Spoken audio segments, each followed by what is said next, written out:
Hello everyone, I am Manish Kumar Kakhani, lecturer computer, government polytechnic college Bagidora. आज के इस video lecture में हम टाइप्स ऑफ ऑपरेटिंग सिस्टम को कंटिन्यू करेंगे।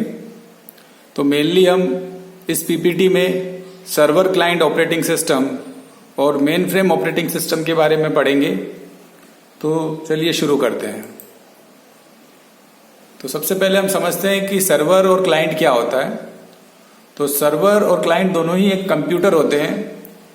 सर्वर एक ऐसा कंप्यूटर होता है जो दूसरे कंप्यूटर्स को सर्विसेज देता है।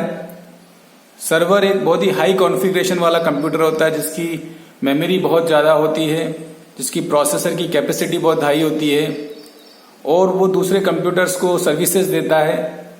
जैसे एक सर्वर है, उस पर कोई वेबसाइट अपलोडेड है तो उस वेबसाइट को काफ़ी लोग एक्सेस करते हैं, तो उस पर्टिकुलर कंप्यूटर पे जो वेबसाइट अपलोड है उसकी सर्विसेज बहुत सारे दूसरे कंप्यूटर्स को मिल रही है जो उस वेबसाइट को एक्सेस कर रहे हैं। क्लाइंट एक कंप्यूटर होता है जो सर्विसेज लेता है। जैसे इंटरनेट पर बात की जाए तो डेस्कटॉप्स और लैपटॉप्स और मोबाइल के माध्यम से हम इंटरनेट को एक्सेस करते हैं और इंटरनेट पे बहुत सारी वेबसाइट्स को एक्सेस करते हैं। तो वो सारे डेस्कटॉप, लैपटॉप्स और मोबाइल्स जो इंटरनेट को एक्सेस कर रहे हैं और दूसरी सर्विसेज ले रहे हैं वो सब क्लाइंट्स हैं। तो जनरली क्लाइंट कंप्यूटर पर या क्लाइंट मोबाइल पर एक ब्राउजर इंस्टॉल होता है। उस ब्राउजर के थ्रू आप नेट को, इंटरनेट को या वेबसाइट्स को एक्सेस करते हैं। जो ये ब्राउजर होता है ये बेसिकली एक तरह का गेट होता है, दरवाजा होता है इंटरनेट में जाने का।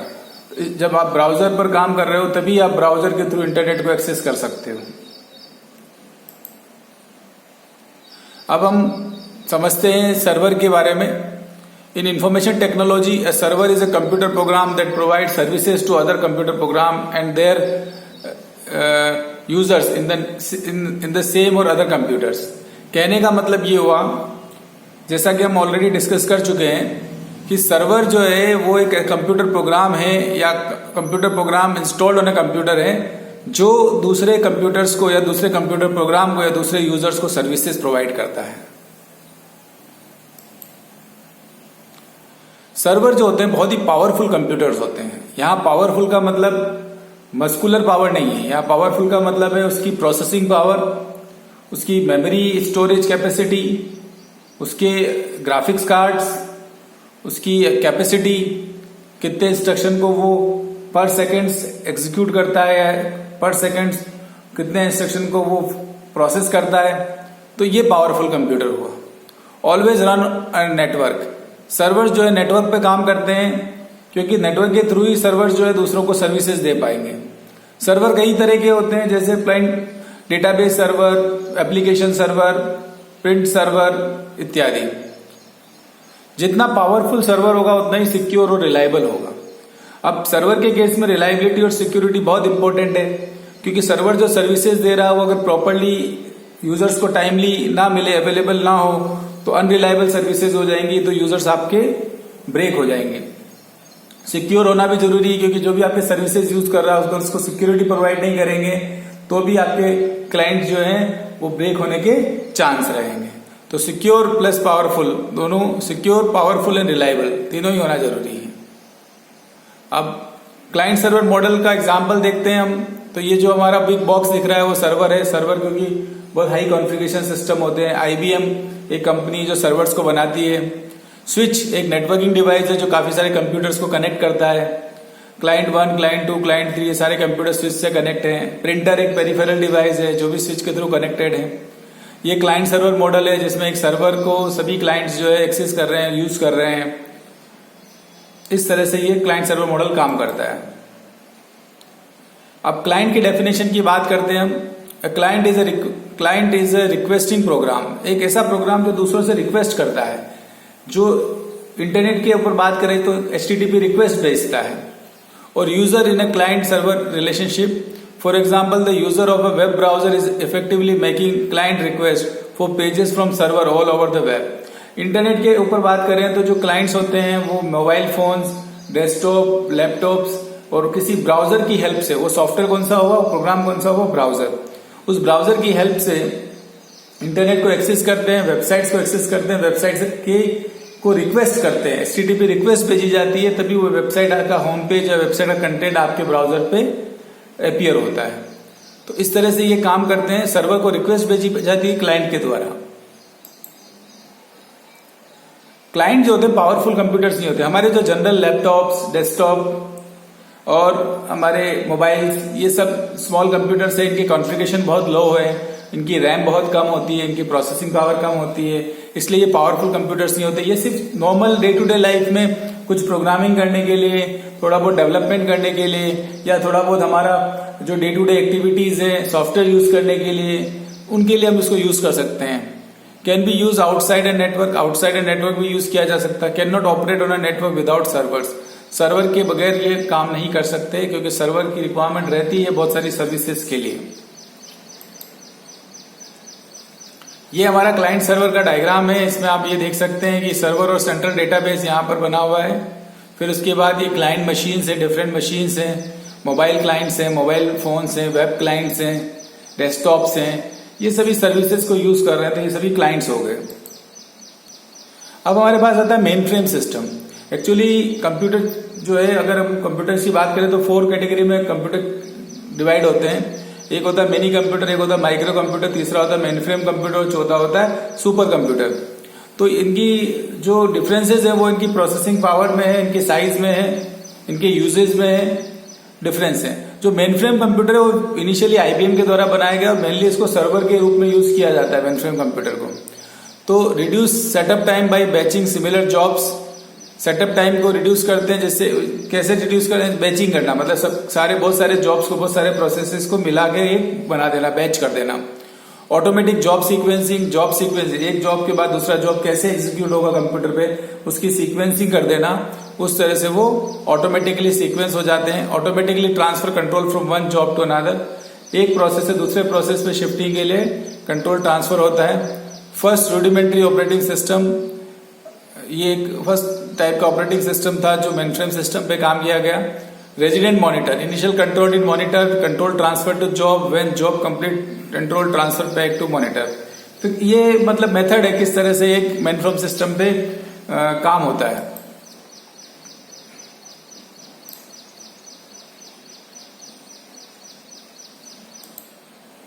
तो अब हम एक और स्लाइड शुरू करते हैं। उसमें हम समझते हैं कि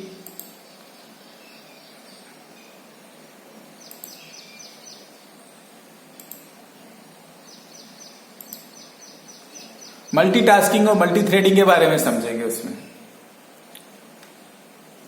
तो क्या होता है मल्टीटास्किंग और multithreading?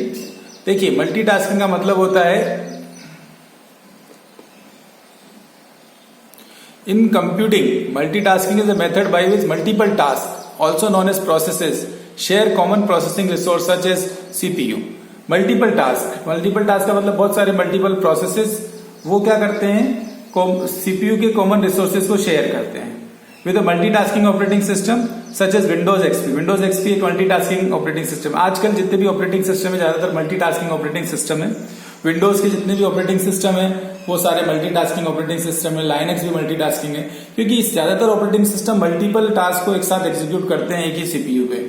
You can simultaneously run multiple applications को आप साइमल्टेनियसली रन कर सकते हो। जैसे एक मोबाइल फोन है, उसमें आपके पास व्हाट्सएप भी चल रहा है, आपका फेसबुक भी चल रहा है, आपका इंस्टाग्राम भी चल रहा है, आपकी कोई दूसरी ट्रू कॉलर एप्लीकेशन भी चल रही है। तो ये मल्टीपल एप्लीकेशन साइमल्टेनियसली रन हो रही है। तो आपका वो पर्टिकुलर मोबाइल फोन है वो मल्टीटास्किंग सिस्टम, उस पर जो एंड्रॉइड फोन है वो मल्टीटास्किंग ऑपरेटिंग सिस्टम है।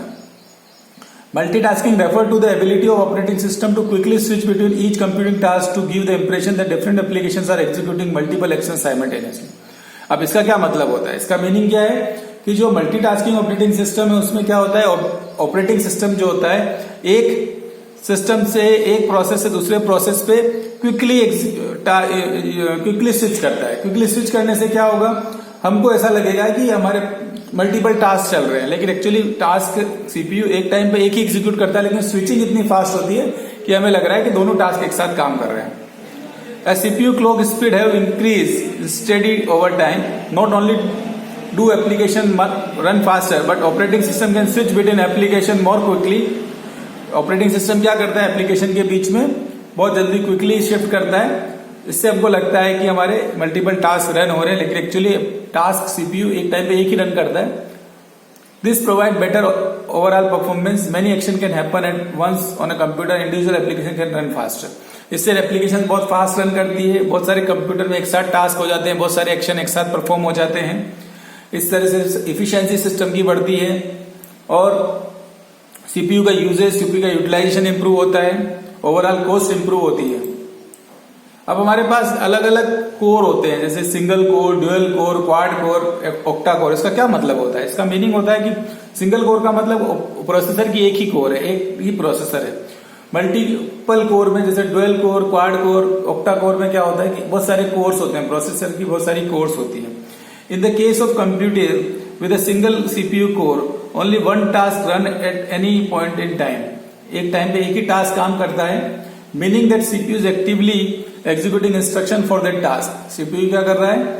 एक्टिवली कर रहा है, एग्जीक्यूशन कर रहा है इंस्ट्रक्शन का।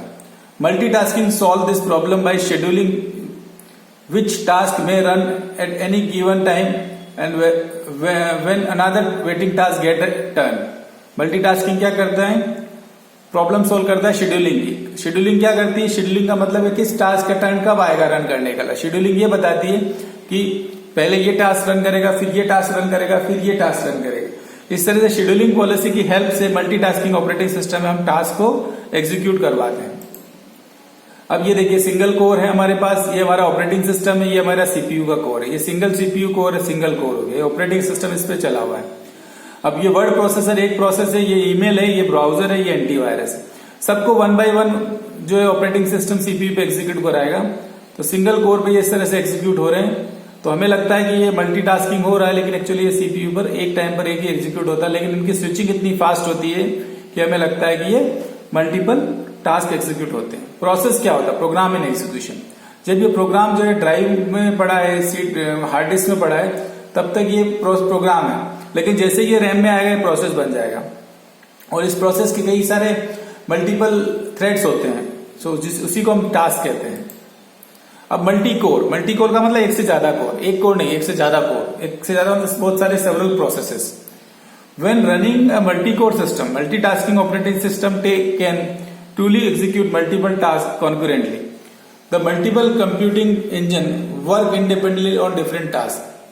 When running on a multi-core system, multiple operating system can truly execute multiple tasks concurrently. So इसका मीनिंग क्या है? जब मल्टी कोर इस ऑपरेटिंग सिस्टम में हम काम करते हैं तो मल्टीटास्किंग ऑपरेटिंग सिस्टम क्या करता है? Can truly execute multiple tasks concurrently. The multiple computing engine work independently on different tasks. Multiple computing engine क्या करता है? इंडिपेंडेंटली काम करता है different task. For example on a dual core system for application such as word processing, email, web browsing, antivirus, ये सारी application क्या करती है? एक साथ काम करती है। Can each access a separate processor core at any same time. You can multitask by checking a email, type a letter simultaneously. अब एक साथ हम अगर ईमेल भी कर रहे हैं, एक साथ हमारा लेटर भी टाइप हो रहा है, उसके साथ हमारा पीछे बैकग्राउंड में म्यूजिक भी बज रहा है, तो सारी एप्लीकेशन एक साथ काम कर रही है। तो इस तरह की एप्लीकेशन को हम मल्टी कोर में मल्टीटास्किंग कहते हैं। अब ये देखिए दो कोर हैं आपके पास, एक सीपीयू कोर ये, दूसरा सीपीयू कोर ये। तो वर्ड प्रोसेसर, यहाँ पर वर्ड प्रोसेसर हो गया, ये ईमेल हो गया, और ये आपका वेब ब्राउजर हो गया, एंटीवायरस हो गया।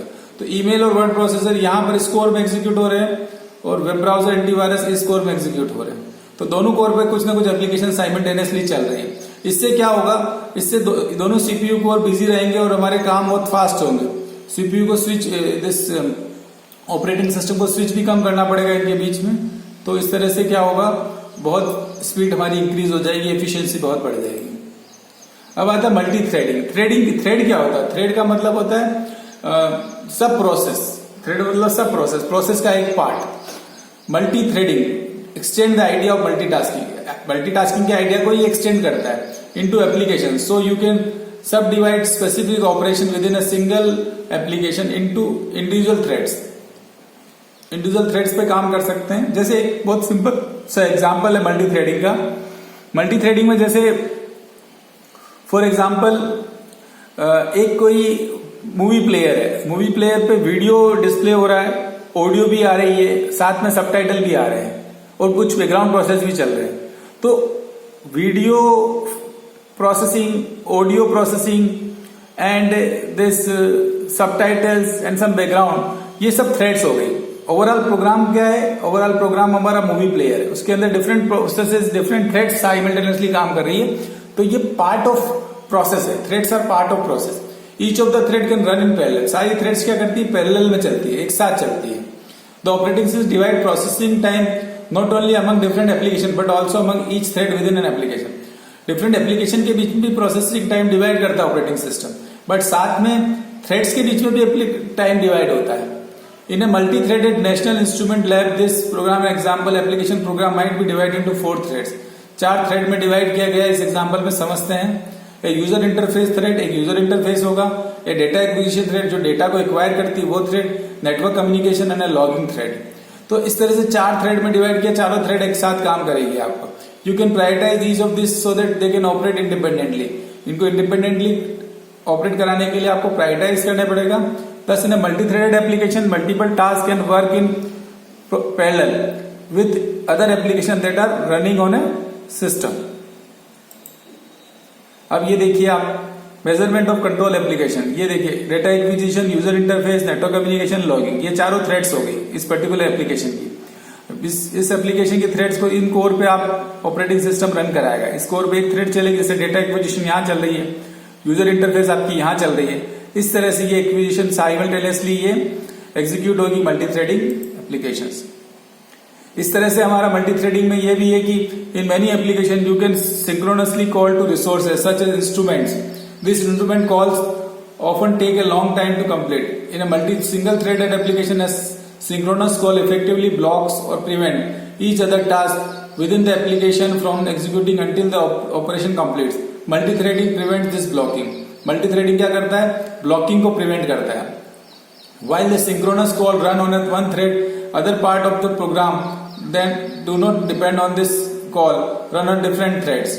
अलग अलग थ्रेड्स पे रन करते हैं। Execution of application progress instead of install of synchronization call completes. In this multi-threaded application maximizes the efficiency of CPU because it does not idle if any thread of the application is ready to run. अब देखिए, applications that take advantage of multi-threading have numerous benefits, including the following: more efficient in CPU use, better system reliability, improve performance on a multi-core computers. Efficient use होता है CPU का, system की reliability बढ़ती है, performance बढ़ता है। So this is all about types of operating system. इसमें आज हमने multi threading operating system, multitasking operating system, client server operating system और मेन फ्रेम ऑपरेटिंग सिस्टम के बारे में जाना। Hope this video lecture is very useful for you, and if you have any doubt, please contact me. Thank you.